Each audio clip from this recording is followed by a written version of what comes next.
Bismillahirrahmanirrahim. Assalamualaikum warahmatullahi wabarakatuh. Waalaikumsalam warahmatullahi wabarakatuh. Ya, alhamdulillah ya, hari ini kita bisa bertemu di praktikum perdana setelah libur panjang kemarin ya. Sebelumnya saya ucapkan mohon maaf lahir dan batin untuk teman-teman semua ya. Selamat Hari Raya Idul Fitri ya. 2 minggu yang lalu berarti ya. Ada mudik nggak di sini? Mudik. Ada enggak? Enggak. Paling jauh mana mudiknya? Garut. Semarang sih. Oh, Jogja. Ada yang keluar pulau nggak? Nah, keluar pulau ya namanya. Oke, ya setelah kemarin kita banyak kepotong libur ya sebelum lebaran sampai perkuliahan juga banyak yang kepotong ya, ada beberapa mata kuliah yang belum kita masuk. Nah, alhamdulillah sekarang kita ketemu di praktikum pertama di Kelautan Gawat Darurat. Untuk praktikum Gawat Darurat ini kita ada 6 prasat ya teman-teman ya. Jadi untuk prasat pertama, sekarang saya akan mengajarkan teman-teman terkait pemeriksaan fisik di area perawatan gawat darurat. Nah, ini berbeda dengan pemeriksaan fisik di keperawatan lainnya ya. Kalau keperawatan lain kan kita banyaknya per sistem, terus saya tutup kan ya, dari atas sampai ke bawah. Kalau misalnya perawatan gawat darurat, ada yang masih ingat pengkajiannya dibagi menjadi 2 bagian. Yang pertama ada apa? Primary survey, yang kedua ada secondary survei ya. Jadi kalau primary survey itu fokus bukan ke arah diagnosa pasien, tapi fokus kita adalah menyelamatkan pasien agar pasiennya masih tetap bisa bernafas ya, nadinya tetap ada. Nanti kalau sudah masuk ke secondary survey itu baru kita masuk fokus ke arah pemeriksaan diagnosa medisnya pasien ya, paham ya? Nah, yang akan kita praktekkan hari ini itu fokusnya hanya di primary survey saja, karena secondary survey teman-teman udah pernah belajar di KMB ya, semua sistem kan udah tuh. Nah, secondary survey itu kurang lebih seperti itu ya, jadi kita hanya fokus ke primary-nya saja. Nah, primary survey, masih ada yang ingat nggak? Kita fokusnya ke apa aja yang dikaji? ABCD. ABCDE, oke. Airway, breathing, Circulation, circulation, disability, dan exposure. exposure ya. Nah, sekarang saya liatin dulu alat-alatnya sama teman-teman. Jadi, kenapa sih perawatan gawat darurat itu disimpan di mata kuliah atau di semester akhir? Karena ketika masuk ke mata kuliah gawat darurat itu masuknya sudah komprehensif. Berarti teman-teman sudah harus bisa melakukan semua tindakan di area keperawatan, ya. Contohnya pasang infus, NGT, kateter, ya. Terus apa lagi? Suctioning, ya, balut bidai. Itu semua harus sudah bisa. Ya, nah untuk alat-alatnya di sini coba kita pelajari per ininya dulu aja, per apa namanya, bagiannya aja. Pertama kan tadi ada apa? Airway ya. Airway. Kalau airway berarti ada hubungannya sama Jalan nafas. jalan nafas. Nah, apa aja sih yang harus kita butuhkan, harus kita siapkan untuk airway? Ambu bag. Ambu bag di airway? No, ambu bag di breathing ya. Kalau airway berarti kita hanya fokus ke alat-alat yang membantu membuka jalan nafas. Yang pertama itu ada alat ini. Ada yang tahu ini apa namanya? Neck collar. Ya, ya betul, buat leher. Nah, tapi neck collar ini tidak digunakan pada semua pasien. Ya, neck collar ini digunakan ketika teman-teman menemukan pasien yang beresiko ada fraktur di area cervical. Ya. Karena kalau bisa di area cervical kan di sini ada medula oblongata nih, batang otak ya. Ketika ada fraktur di area cervical itu sangat beresiko. Kalau tidak pakai neck collar, pasiennya akan makin parah ya frakturnya ya, karena tadi goyang-goyang lehernya. Ya, sehingga kalau ada tanda-tanda jejas di area cervical, contohnya ada luka di area leher ya, atau misalnya ada memar di area leher, berarti walaupun belum ada pemeriksaannya, kita siap-siap untuk memasangkan dulu neck collar. Fungsinya untuk apa? Untuk memfiksasi area leher. Paham ya? Kalau misalnya tidak ada resiko jejas, tidak ada resiko cervical ya, tidak ada jejas, tidak ada memar, berarti kita nggak perlu pakai neck collar. Ya. Terus yang kedua di sini ada alat yang seperti ini. Ada yang tahu apa namanya ini? Opak. Oropharyngeal airway ya, atau OPA biasa kita sebut ya. Nah, oropharyngeal airway ini dia ukurannya berbeda-beda ya. Ada yang untuk dewasa, ada yang untuk anak kecil. Biasanya ditentukan dari warna ini. Ya. Nah, ini sebelum dipakai biasanya kita ukur dulu. Kan ini bentuknya kayak gini ya. Jadi masuk ke area jalan nafas. Jadi kita ukur di pasien mulai dari telinga. Ya, kalau misalnya sudah sesuai berarti kita tahu bahwa pasien ukuran OPA-nya yang seperti itu. Ya. fungsinya untuk membuka jalan nafas, khususnya tadi kalau pasiennya penurunan kesadaran, otomatis lidahnya akan jatuh ke belakang ya. Jadi kita tahan dengan oropharyngeal airway biar lidahnya tetap ke depan. Paham? Nah itu untuk airway. Ya, jadi airway kita hanya membutuhkan 2 alat ini saja. Sekarang kita masuk ke breathing. Nah di breathing apa aja yang dibutuhkan? Amubek. Ada amubek. Nah ini amubek ya. Amubek ini digunakan kalau teman-teman menemukan pasien dengan kondisi tidak ada nafas. Ya, pasiennya tidak ada nafas, ya baru teman-teman bisa gunakan Amubek. untuk memberikan nafas pada pasien. Ya, jadi amubek ini tidak selalu digunakan, tapi pada keadaan-keadaan tertentu saja. Kalau ternyata pasiennya ada nafas, terus ternyata nafasnya cepat, ya dan dangkal, teman-teman bisa gunakan oksigen aja langsung. Biasanya pakai yang sungkup ya, selang oksigennya sambungkan dengan oksigen. Berapa liter? 3 sampai 4 liter biasanya diberikannya. Ya. Di sini nggak ada oksigen ya, di bawah oksigennya. Ya, jadi breathing hanya membutuhkan amubek dan selang oksigen serta oksigen. Paham ya? Oke, sekarang kita masuk ke circulation. Circulation apa aja yang dibutuhkan? Ya.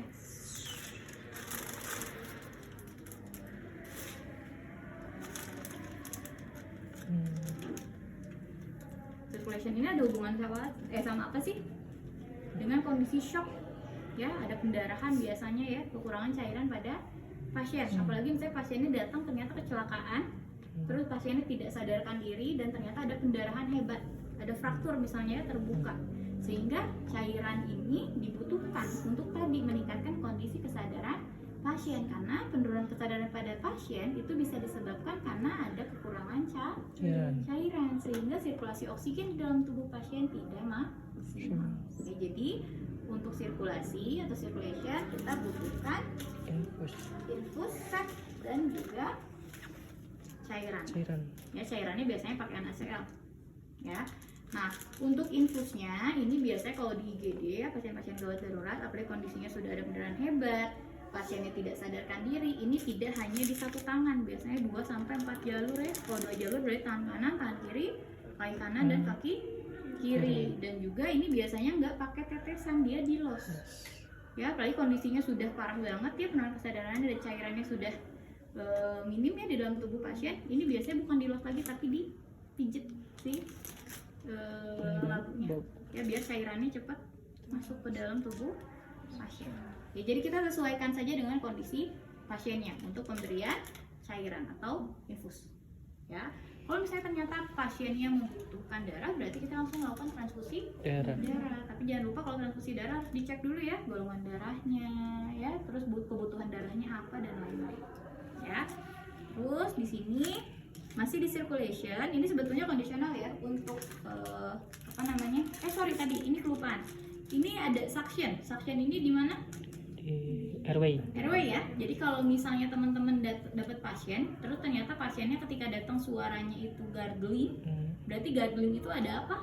Ada sekret ya, atau cairan di area jalan nafas, sehingga teman-teman membutuhkan suction untuk menarik cairan. Tapi kalau misalnya suara nafasnya stridor, ada yang tahu stridor apa? Nyempit. Nah, stridor itu kayak ngorok ya. Itu biasanya karena lidahnya jatuh ke belakang, jadi nggak perlu pakai suction nih, ya. Jadi ingat nanti kalau gargling berarti butuh suction untuk menarik cairan. Kalau stridor itu kemungkinan ada kondisi benda masuk ke dalam jalan nafas. Contohnya tadi lidahnya turun ke belakang, ya. Paham ya? Nah, terus di sini tadi yang saya bilang kalau misalnya untuk NGT dan kateter ini biasanya bisa dipasang ketika di circulation ya, karena tadi circulation kan kita ngasih cairan tuh. Jangan sampai ketika kita ngasih cairan kita nggak tahu output yang keluarnya berapa cairannya. Jadi tadi udah masukin 4 labu, ternyata kok dari urinnya nggak keluar, kemana nih cairannya? Ya, bisa jadi memang pasiennya kebutuhan cairannya berat gitu ya, atau bisa jadi dia shift cairan di dalam sehingga pasiennya tiba-tiba udem, ya cairannya nggak keluar dari urin. Ya, jadi kateter ini biasanya dipasang bersamaan dengan pemasangan infus. Ya, kateter dan juga NGT. Ada yang tahu fungsi pemasangan NGT pada pasien gawat darurat apa? bukan buat nutrisi ya. Kalau pada pasien Pengeluaran gawat sayuran. darurat, nah untuk melakukan bilas Lambung. lambung, apalagi pasiennya KLL, kita cek apakah ada ruptur di area abdomen atau tidak. Jadi nanti disambungkan dengan urine bag biasanya ya, dibilas lambungnya, dikeluarkan, lihat isi dari lambungnya apa, apakah ada darah ya, atau mungkin sudah menghitam. Biasa kalau menghitam berarti perdarahannya sudah lama ya, atau ada di saluran pencernaan bagian bawah biasanya ya, kalau misalnya sudah hitam ya. Nah ini ya, berarti ada NGT, terus ada kateter. Itu sirkulasi. Nah, terus di sini ada urine bag ya. Urine bag ini selain untuk kateter digunakan juga untuk NGT. Oh ya, jadi sambung juga untuk NGT dan kateter. Nah, terus di sini juga, nah ini barang-barang pendukung aja. Ini untuk NGT ya, untuk ngecek udaranya udah masuk lambung atau tidak gitu ya. Terus ini juga squid untuk kateter ya, ngisi balonnya, balon cairan. Terus di sini juga ada kasa dan lain-lain untuk menunjang ketika pasiennya ada pendarahan ataupun apa ya. Jadi kita bisa dibantu dengan kasa ya, jadi disiapin banyak juga. Nah ini untuk alat tanda-tanda vital, ini sebetulnya kalau di ruang IGD ini kan udah langsung ngeling ke monitor ya, jadi kita nggak perlu manual untuk ngecek tekanan darah. Biasanya kita pasang tensi, dia langsung otomatis ke monitor. Ada ya tensinya di sana. Terus stetoskop ini dibutuhkan karena tadi untuk ngecek NGT dan lain-lain. Ya, jadi NGT stetoskop nggak apa-apa digunakan. Terus di sini juga ada gel untuk apa? NGT, NGT kateter, kateter ya. Terus juga ada plaster. Nah untuk plaster ini biasanya teman-teman kalau nanti di IGD jangan sibuk nyari gunting ya, bisa jadi ada, bisa jadi enggak. Jadi teman-teman harus bisa motong sendiri pakai tangan ya. Terus udah, jadi alat-alatnya itu. Jadi teman-teman fokusnya di per bagian aja, airway apa, breathing apa, circulation apa gitu ya, disability apa, dan exposure apa. Oke. Nah sekarang ini nanti praktikum ini kan akan jadi ujian nih ya, ujian praktikum. Tapi saat ujian praktikum teman-teman saya bikin kelompok, karena mengingat kalau keperawatan gawat darurat teman-teman dapat pasien di IGD satu orang kondisinya tidak sadar ini nggak akan bisa ditanganin sendiri ya, jadi harus komprehensif bersamaan. Jadi kayak tadi nih misalnya ada airway, breathing, circulation, exposure, itu posisi tadi ya, tingkatan itu tidak menentukan mana yang prioritas, tapi tetap harus dilaksanakan bersama semuanya. Airway, breathing, circulation, disability, exposure itu dilakukan dalam waktu yang bersamaan ya, karena jangan sampai kita fokus di airway ternyata pasiennya ada pendarahan hebat, kepegang tuh pendarahannya, airway-nya clear, pasiennya plus ya meninggal. Nah makanya teman-teman harus nanti dipelajari per bagian tadi ya, mulai dari airway apa aja, breathing apa aja. Oke, sekarang kita mulai dari yang pertama, itu ada airway. Nah misalnya ketika di IGD nanti ada pasien misalnya datang dari ruang triase, dari triase ini ternyata udah dapat merah nih. Kalau merah berarti harus masuk ke ruang resusitasi atau ruang tindakan. Kondisinya pasiennya tidak sadar, contohnya ya kecelakaan, ada fraktur terbuka ya dengan pendarahan masif, suara nafasnya gargling misalnya ya, suara nafas gargling, ada jejak di area leher ya, terus misalnya suara nafasnya 30 kali per menit, nadinya tidak teraba, tekanan darahnya potensi misalnya ya. Nah berarti kalau udah kayak gitu kita tahu dong ya, airway harus apa, breathing harus apa, circulation harus apa. Nah biasanya nanti leader yang pertama mengkaji.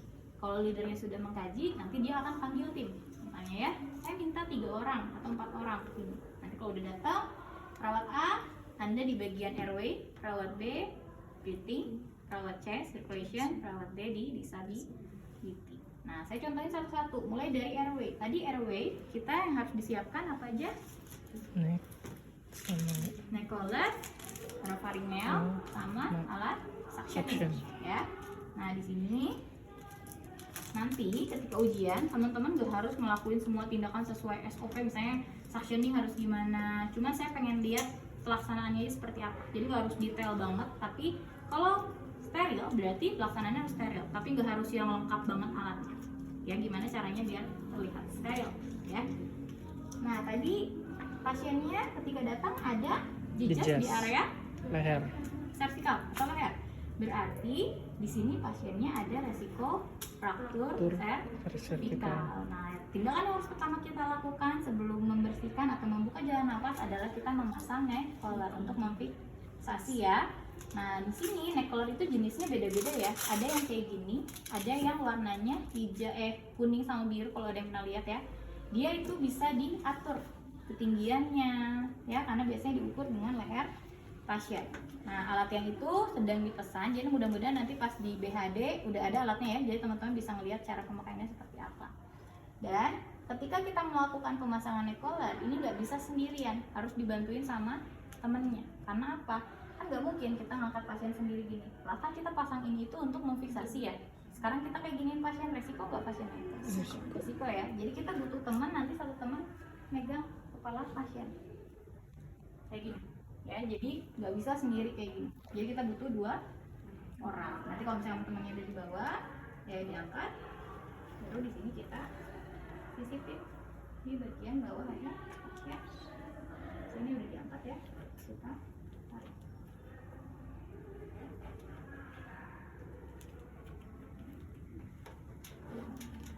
Ini kita udah diangkat, tinggal dipasang. Jadi kurang lebih ya. Kalau sudah terpasang, baru bisa kita buka jalan nafasnya menggunakan oropharyngeal airway. Oropharyngeal airway itu bentuknya seperti ini harusnya ya. Tapi ketika akan masuk ke dalam mulut pasien, posisinya gini dulu. Gini dulu. Untuk apa? Ketika masuk ke dalam, dia akan neken lidah dulu ke bawah. Ya, saya kayak gini.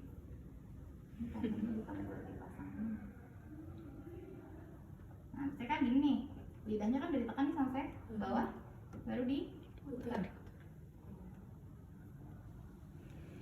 Baru ditekan sampai mentok di area bibir kayak gini ya. Jadi masukinnya jangan langsung puk gitu ya, tapi kita balikin dulu, nanti udah tengah-tengah lidahnya udah ketekan, baru kita putar ya. Kalau udah seperti ini baru kita fiksasi menggunakan plaster. Ingat, fiksasinya nggak boleh nutup lubang ini. Ada yang tahu kenapa? Ngalangin airway. Iya ya, nafasnya tertutup, sama aja kayak teman-teman nutup hidung pasien ya. Jadi untuk fiksasinya teman-teman bisa lakukan dengan teknik kupu-kupu ya, jangan ke atas, tapi kalau bisa plasternya ke bawah. Yang penting dia akan terfiksasi ya. Paham ya? Paham. Nah, udah pasang airway, ternyata kan tadi ada suara gargling. Nah, berarti teman-teman siapkan alat suctioning untuk melakukan suction. Suctionnya kalau udah terpasang OPA gimana caranya? Udah, misalnya udah terpasang ya, teman-teman masukin ke dalam OPA. Jadi langsung aja masukin ke dalam. Karena kan ini dia nyambung ke jalan nafas. Tapi jangan terlalu dalam ya, kira-kira aja. Saya segini dimasukin. Nah, setelah dari sini jangan lupa bersihkan juga di area luar bibirnya. Ya, di bagian pinggir-pinggir kanan kiri sini. Karena tadi ada cairan yang ada di daerah mulut ya, nggak masuk ke dalam. Nah, jadi bagian dalam dan bagian sisi kanan dan kirinya. Paham? Paham ya? Airway clear. Nah, berarti tugasnya airway cuma sampai situ. Ya, pegang neck collar, buka jalan nafas dan bersihkan jalan nafas. Kalau misalnya suara nafasnya hanya stridor, ya stridor itu kan tadi lidahnya ke belakang ya, tanpa ada gargling, berarti tugas teman-teman hanya sampai memasang oropharyngeal, nggak perlu sampai membersihin suction ya, kecuali mau maksimal ya boleh pakai suction ya, dibersihin. Tapi kalau tidak, berarti kondisi darurat misalnya cukup menggunakan oropharyngeal airway. Oke. Nah, kalau sudah di airway, kita masuk ke breathing. Di breathing kita kaji tadi nafasnya berapa? 30 kali per menit. Berarti termasuk sesak ya, dia cepat nafasnya. Terus ada gerakan otot nafas tambahan. Kalau kondisinya seperti ini, ada nafasnya, kita nggak perlu pakai amubek. Ya, amubek ini biasanya kita gunakan ketika pasiennya tidak ada nafas. Kalau pasiennya ada nafas, udah aja langsung pakai selang oksigen. Nah, biasanya kalau udah 30 kali per menit, nggak cukup hanya nasal kanul, kita butuh yang sungkup ya, dikasih oksigen 3-4 liter ya. Setelah diberikan, kita selesai berarti di breathing sampai pemberian oksigen. Nah, kecuali ketika dikaji ternyata nafasnya nggak ada, kita butuh menggunakan amubek ya. Ada yang tahu cara pakai amubek kayak gimana? Ini bentuknya kayak gini ya. Ini buat hidung, ini buat bagian mulut. Ini kan ditutup seperti ini. Gini ya. Nah, cara memegangnya di sini teman-teman nggak boleh hanya megang satu sisi, misalnya bagian bawah. Karena ketika kita melakukan pemberian nafas melalui amubek itu nggak boleh ada celah udara dari bawah. Ya, jadi ya harus rapat cara megangnya. Nanti teman-teman bentuknya CE. C megang bawah, E-nya 3 jari di atas. Ya, jadi atas dan bawah ke tekan. Ya. Tapi disesuaikan maskernya, ini ada yang untuk dewasa, ada yang untuk orang anak kecil, sorry ya. Jadi jangan sampai anak kecil pakai sungguh orang dewasa, bisa semuka ketutup. Ya, kita hanya butuh menutupi area hidung dan mulut saja. Ya, ini kan bisa diputar nih. Nah, jangan kayak gini posisinya, jadi dari pinggir. Nah, ngasih udaranya juga nggak bisa sembarangan gini ya. Jadi nanti teman-teman saya ajarin di praktikum BHD cara pemberian napas menggunakan amubek itu seperti apa. Ada ritmenya ya, Pak. Ya, breathing sudah selesai. Sekarang kita masuk ke circulation. Nah, untuk circulation pengajiannya apa aja sih? Yang pertama kita cek pasiennya tekanan darahnya gimana. Kalau tekanan darahnya hipotensi, berarti resiko penurunan cairan. Terus nadinya misalnya bradikardi ya, tidak teraba, berarti resiko juga ada kondisi penurunan cairan ya, atau shock hipovolemik ya. Terus apalagi akralnya dingin, saturasi oksigennya misalnya mulai menurun, kondisinya penurunan kesadaran. Terus misalnya ditambah ada data pendukung, ada open fracture ya, misalnya ada pendarahan masif ya. Nah, di situ berarti kita tahu pasiennya membutuhkan cairan. Nah, berarti nanti yang bertugas di circulation dia siapkan apa aja? Infusen, kateter, dan enggeter. Ya. Nah, tadi kan kalau airway, breathing itu bisa dilakukan sendiri-sendiri ya. Tapi kalau misalnya untuk sirkulasi ini nggak bisa dilakukan sendiri. Ya, jadi harus barengan. Jadi nanti biasanya dibantu sama leader. Ya, leader membantu karena tadi ada yang pasang infus, ada yang pasang kateter, ada yang pasang enggeter. Itu dilakukan secara bersamaan. Ya, nanti ini kita praktekkan ketika teman-teman demo ya, bareng-bareng ya. Nanti dibagi 2 kelompok di sini dan di sini.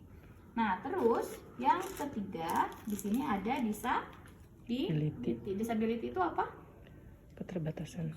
Ngecek keterbatasannya, apalagi fokusnya ke area kesadaran. Biasanya kita gunakan GCS. Ya, kita cek skor GCS-nya berapa nih pasien ketika dikaji. Nanti di akhir dievaluasi lagi apakah sudah ada peningkatan. Ketika misalnya sudah diintervensi ya cairan, ya jalan nafasnya sudah dibuka, oksigenasinya sudah ditambah, apakah ada perubahan atau tidak. Oh ya, satu lagi jangan lupa, ketika disirkulasi nanti jangan fokus pemasangan cairan infus, NGT dan kateter saja.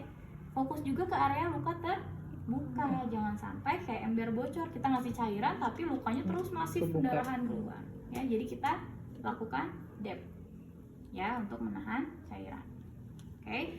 Kalau misalnya sambil bisa hektik, bisa lakukan hekting di situ. Kecuali kalau ada fraktur ya. Kalau fraktur berarti nggak bisa hekting. Kita harus pakai balut bidan. Ya.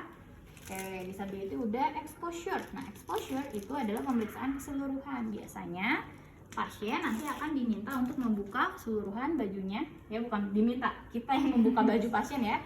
Nah, nanti kan ini banyak karena timnya 4-5 orang. 3 orang di sini mengangkat pasien, log roll tindakannya ya. Dibalikin ke sini, yang di belah sana nanti ngecek bagian belakang tubuh pasien untuk memastikan tidak ada luka di bagian belakang tubuh pasien. Paham? Paham ya? Jadi nanti 3 orang di sebelah sini, misalnya 1 orang pegang kepala, 2 orang megang badan pasien, dibalikin dan dilihat bagian belakang tubuh pasiennya. Ya, paham ya? Mudah kan? Mudah, insya Allah ya. Jadi nanti untuk ujiannya tim. Jadi teman-teman dapat nilainya nilai tim, kelompok tim. Tapi nanti ketika ujian itu nggak akan langsung saya barengin A, B, C, D, E, buat bareng semuanya. Enggak. Saat ujian nanti saya mau satu-satu. Bagian RW mana? Jadi RW dulu. Ya, terus nanti breathing dulu. Tapi nanti kalau di lapangan nggak kayak gitu ya. Ini kan karena ujian, jadi saya pengen lihat yang RW gimana, breathing gimana, circulation gimana. Terus nanti dan kenapa? Nanti dibarengin gitu. Enggak, langsung aja satu-satu, tapi nanti teman yang lain karena ini tim bisa membantu. Kalau ada yang kelewat atau ada yang lupa, teman yang lain khususnya leader bisa ngebantu ini loh, karena kan leader tadi nggak kebagian ya, dia cuman menerjemahkan kasus, karena saat ujian yang saya panggil pertama itu leader. Nanti leader saya kasih kasus kayak gimana, nanti dia panggil temannya, dia yang menjelaskan ke temannya, bener nggak yang disampaikan leader sesuai nggak dengan arahan dari saya, gitu ya. Nanti leader yang menentukan perawat Adi, RW, perawat Dedi, briefing, dan selanjutnya. Begitu, paham? Oke, kalau kayak gitu kita coba simulasikan ya. Ini ada berapa orang sih?